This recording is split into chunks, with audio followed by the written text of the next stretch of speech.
and he's just absolutely devastated. He was not ready to raise those two kids. There's so many different lessons that I feel like I could touch on, but the big one right now, life is too short. Life is too short. Got a text from one of my good buddies. We've been friends for over 20 years now. He has kids.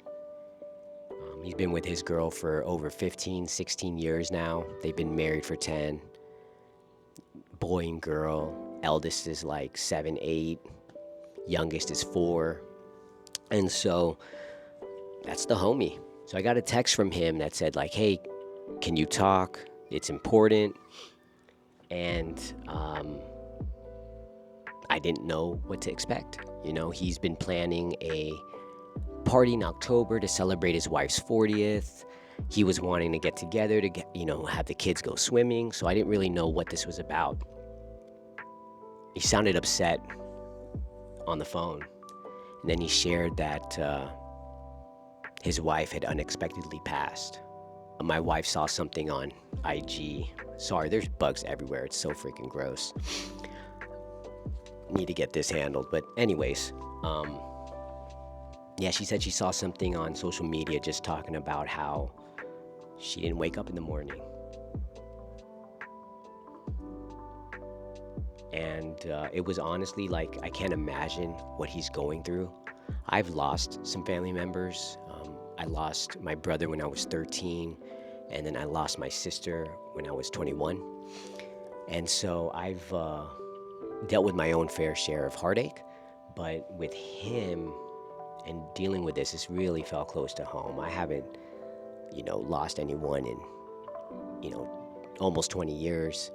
So losing someone this close to home really hit me hard. Moving into a new house, I instantly thought, oh my goodness. Oh my goodness. Like, what if that happened to me? So I know that's selfish. And again, it wasn't my first thought. But how could you not think about how something like that could affect you? And so I literally, legit had a panic attack.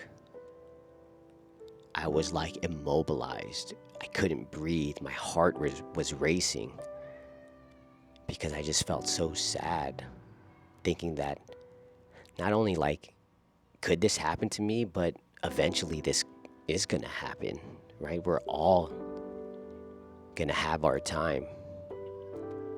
Just like anything you love, you don't want to lose it. So I think that really goes in line with some of the the things I've been thinking about, where you cannot be attached to anything. You can love it fully, unconditionally. You could die for it, but you just can't be attached in the wrong way. That's not healthy, right? You gotta find a healthy way to love. And so you have to be willing to lose it. Again, I don't even want to think about that. Typically when I deal with difficult things, I just push it way down, or I just keep my mind off it, right? I just focus on something that makes me happier, something that inspires me, something that motivates me, one of my goals that I'm setting. And so I try not to even think about it. I just rather keep my mind occupied on other things that'll bring me joy, make me happy, right? Not things that are gonna bring me down. But at the same time, I also am getting to a point where I understand that you have to deal with things. You can't just continue to run away. You can't continue to avoid your problems, because eventually one day it's going to catch up to you, right? So, but anyways, yeah, that just made me really, really sad thinking about going through that in my own life. I really, as strong as I am, I don't think I'd be able to deal with it. Hey, sorry about that, but it's so damn hot out here. The camera overheated. Honestly, I can't even remember where I left off, but yeah, I mean, I'm sorry if that's selfish, because obviously my buddy is really going through it. I mean, it's been over a week now, and he's just absolutely devastated. When you're with someone and when you decide to first get married to them and then you decide to take it to that next step and possibly have kids, that's going to completely change your life, right? And I think you visualize your life way down in the future, you know, when they start having kids and you're a grandparent, and you know, watching them grow up and watching them be happy, be successful. No one thinks about, hey, I might lose my best friend, or I might lose the person I love, my soulmate, and have to find a way to pick up the pieces and carry on. If I put myself in his shoes, again, I would be a total wreck. But like, what can I do about it today? And so it really helped me because it was just a nice reminder of, I gotta serve more. Live life to the fullest. Create the life that I want. Spend my time wisely. Love more. Do more. Be more. Since then, you know, I've definitely noticed an uptick in trying better to listen to my wife, taking another moment to just spend with the kids, spend with her.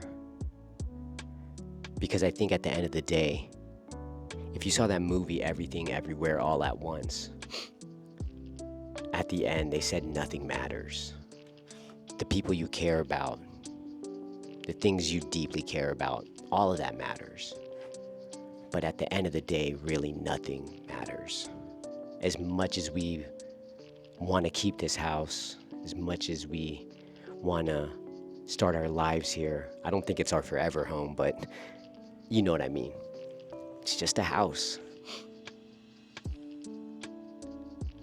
But as long as we're together, as long as we're still in love, we're still happy, we're still laughing, to me, that's all that matters.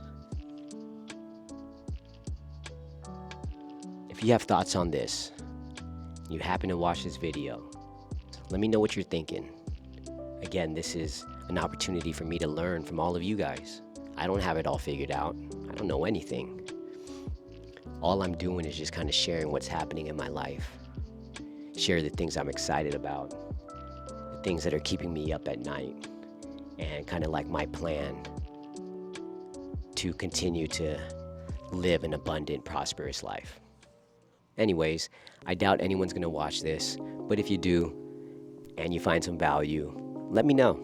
Drop it in the comments. So if you're here, I really appreciate you. Thank you so much for tuning in. Hope you're doing well. Hope you're living life to the fullest. Hope you're, you know, still pushing for more, pushing for what you want. See you on the next one. Bye.